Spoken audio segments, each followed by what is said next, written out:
New developments on a story everyone was talking about over the Memorial Day weekend, the fatal shooting of a rare gorilla at the Cincinnati Zoo after a 4-year-old fell into its enclosure. The zoo is standing by its decision to kill a 450-pound animal named Harambe in order to protect the little boy. Naturally, we did not take the shooting of Harambe lightly, but that child's life was in danger. And people who question that, or our Monday morning quarterbacks, or second guessers, don't understand that you can't take a risk with a silverback gorilla. The barrier's adequate, and we all need to work to make sure that our families and our kids are safe, whether you're visiting the zoo or you're visiting a shopping mall. Looking back, we would make the same decision. Now, many animal activists are up in arms, but a lot of others are passing the blame on the child's mother for not preventing her child from climbing into that exhibit. The family issued this statement, quote, "We are thankful to the Lord that our child is safe. He is home and doing just fine. We extend our heartfelt thanks for the quick action by the Cincinnati Zoo staff. We know that this was a very difficult decision for them and that they are grieving the loss of their gorilla. We hope that you will respect our privacy at this time." Now, two well-known animal experts have mixed reactions to the zoo incident. Take a listen. I agree 1,000%. They made the correct decision. As a matter of fact, it's a millisecond decision. They cannot tranquilize it. It takes 5 to 10 minutes. All of us are sorry. We're all in the zoo world heartfelt for this whole thing. But thank goodness a human being is alive today because of the decision the Cincinnati Zoo made. Zoos aren't your babysitter. Take a break from the cell phone and the selfie stick and the texting. Connect with your children and be responsible for your children. I don't think this happened in seconds or minutes. I think this took time for this kid, this little boy, to find himself in that situation. And ultimately, it's the gorilla that's paid that price. All right, Greg, so where do you stand? We'll get all our thoughts on who's responsible, parents, zoo, gorilla. They should have killed the gorilla and the parents. With kindness. I feel bad for them because, look, if you have a choice between people hating you on Twitter or your child surviving, I will take the people hating me on Twitter and going home with my child. What bothers me is all these celebrities and all these people on Twitter. It's a symptom of fake caring. Since this happened, there have been 8 people killed and 57 others injured in Chicago since this happened over Memorial Day weekend. Wow. Sure. These people are not out protesting that because it's easier to protest an animal that dies than it is to protest people. So these are people on Twitter who don't even think about radical Islamic misogyny or homophobia or gays being thrown out of buildings. They find their rage here because it requires absolutely no capital to get mad about this. It's easy and it requires no responsibility on your part. Now, KG, I guarantee, well, I can't guarantee, but I bet if that kid had been hurt. Now, I know that people say that the gorilla didn't look like it was going to hurt the kid or he would have earlier. My God. But had he hurt the kid, there would be lawsuits up the you-know-what at that zoo, zookeeper, and anyone else who didn't shoot the gorilla. Okay, you know what the miracle was? And they did show, compassion, humanity. They did a special signal to lure the 2 female gorillas out. That worked. Like 10 minutes passed before they were even able to rescue this child. Think about that. That's the miracle, that he wasn't killed during that time. He already has sustained a head injury during the fall when he went down into the moat area. And you saw the gorilla thrashing around. Like Jack Hanna and everybody said, the gorilla can literally, this isn't like a fake King Kong movie. This is the real deal. Can like squeeze that poor child's head and body and crush literally the bones inside. What is wrong with everyone? It's horrible. Horrible that the gorilla had to die. By the way, not happy with the parents. They should have been obviously more closely supervising, their child, because the child kept saying, I want to go in the water with the gorilla. There was your first, clue. So a very bad situation. Obviously this is a species that people want to protect, and there's also a question as to whether or not, like you said, Dana, it should be there to begin with versus, in the wild. So do you want to talk about that? I'm not against the zoo? I'm not against animals in captivity for zoological purposes in the study because I think that people get a lot out of going to zoos. Obviously it was packed there, and there's zoos all over the world. Some are run very well, the Cincinnati Zoo being one of them. And gorillas are a protected species, and they should be, but they're also, they was 400 pounds.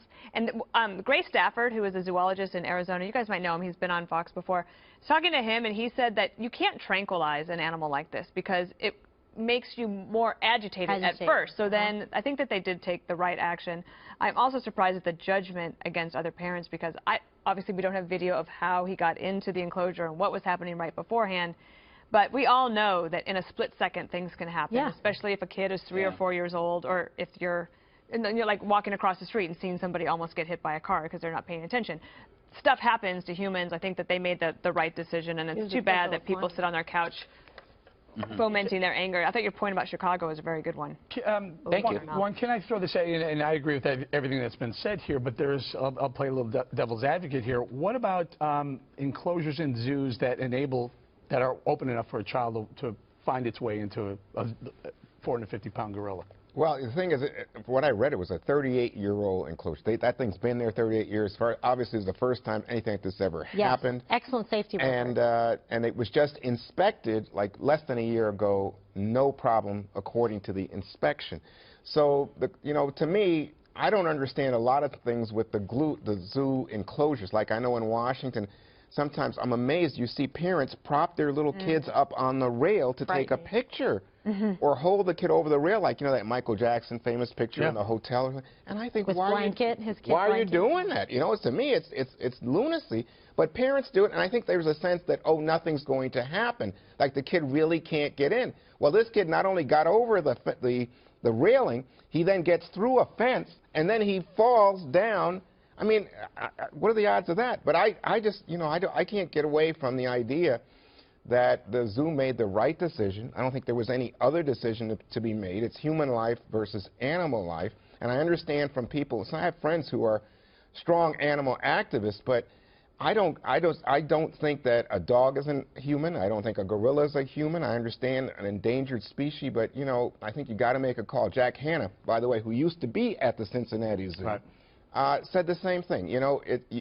There's no going back. There's no getting a human life back. All right, let's agree. I think we're all in agreement here. Let's be a little provocative here. A couple of weeks ago, a guy took off, obviously he was disturbed, took off his clothes and got into the cage with the tigers. They had to kill 2 or 3 tigers. Different story? I don't know. Why did he do that? For whatever reason, Juan. I think he wanted to. It was suicide by tiger. Oh, he wanted to die. Yeah. But so do you take down the tigers? He probably wanted an updated profile picture on Facebook. You saw the guys that take pictures with lions and tigers trying to get women. It's terrible. I just think, what you're presented with is a choice between 2 evils, and you have to choose the lesser evil, much like an election. But what drives me crazy. Why does it feel so good for people to blame other people? When you go, it's why you should always stay off Twitter after something happens, because all it is a bunch of people who really it's an emotional response that feels really good to go, those idiots, they should go to jail, whatever. But they don't stop to think, what if that was my kid? What if that was my kid? A friend of mine, Matthew Scully, he was a speechwriter, is a speechwriter, but worked in the Bush administration in the campaign, and he is a strong animal activist, and he wrote a book called Dominion, and it was. I think that I'm not saying I didn't talk to him, so I don't know what he would have thought about this situation. He's also a father, so I'm assuming he would agree that this was the right decision. But it's a really interesting book that talks about the most intelligent order of the species, being the humans, have dominion over these animals, and we have responsibility to them. And to me, a zoo is meant for study and hopefully to help them back in their natural habitat. So the gorilla in Africa or the India, I don't know what the tigers, if they were from India, I'm assuming so. There is a certain level of care that we have to express for these animals. So the guy that gets into the tiger exhibit, who should know better, maybe, but I don't know this whole story. Like maybe he had mental. I think he was mentally ill. I mean, then I guess you take the tiger. Yeah. I mean, you do, but you have to. I don't know. Maybe that's one of those where you tranquilize them and hope the tranquilizer works because I believe it's a period of time. You know what interests me about this story is 2 things. One is PETA says we shouldn't have zoos.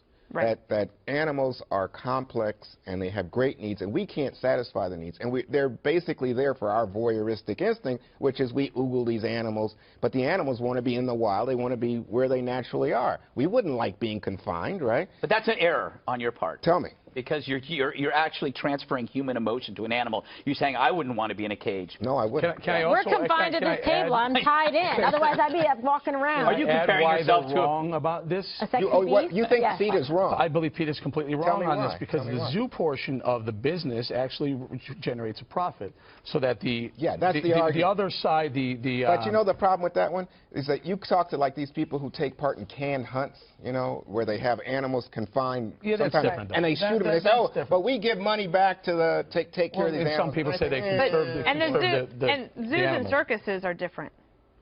What? Tell me what do you think? Like zoos, because zoos is, I think, for a study, the circus is for our entertainment and exploitation of the zoos animals. are breeding these animals, the endangered species, to keep the species continuing, and they're also finding diseases like your little pandas. that keeps the pandas. Right, that keeps them those are your favorite. They are my favorite. But the zoo part is the one that raises the money so that they can. Well, let me just one last thought on They're going to have to put Eric. that kid on one of those things where you have the leash with the little I had that. Oh, yeah, they have kids You like want a that. leash? I was on a leash. No wonder you like dogs. I would tell you, you're right about Twitter, though. Do you know, these parents have been getting death threats. Oh, have been terrible. Destroyed on social Terrible. media. So the last thought I had on this was there were 7,000 people at the zoo when this happened. The zoo was packed, right? It was packed. The other thing is that this weekend there is no place. I was traveling a lot this weekend. No place that people weren't talking about this story. Right.